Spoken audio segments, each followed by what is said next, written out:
دونچاک مونوگاتاری یا همون داستان مونوگاتاری کارتونی که ما اون رو به اسم پسر شجاع میشناسیم.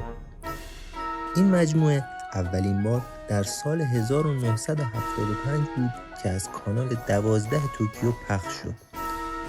بچه‌های دهه 60 خیلی خوب اون رو به خاطر میارن، چون در اون زمان که تنها تلویزیون هفته 10 ساعت برنامه برای کودکان داشت، کارتون پسر شجاع یک لحظه فراموش نشدنی برای بچه‌ها بود.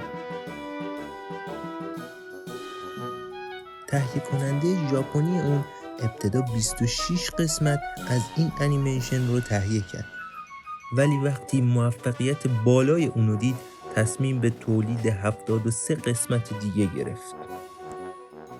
این انیمیشن در زمان تولیدش تو تمام دنیا طرفدارای زیادی داشته، طوری که انیماتورهای دو کشور ایتالیا و فرانسه به فکر ساخت نسخه بازسازی شده اون افتادن.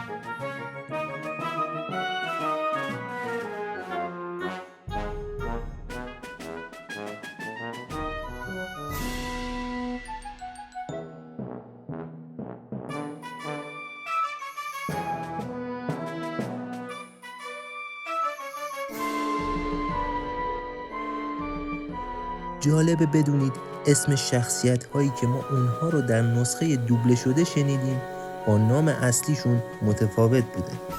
به عنوان مثال اسم پسر شجاع چاک بوده یا پدر پسر شجاع ارسطو بوده.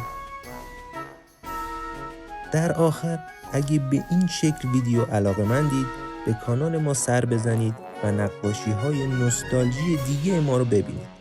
در ضمن از دکمه سابسکرایب هم غافل نشید. اگر هم میخواین از اولین نفراتی باشید که ویدیوی ما رو میبینن، روی علامت زنگوله کلیک کنید.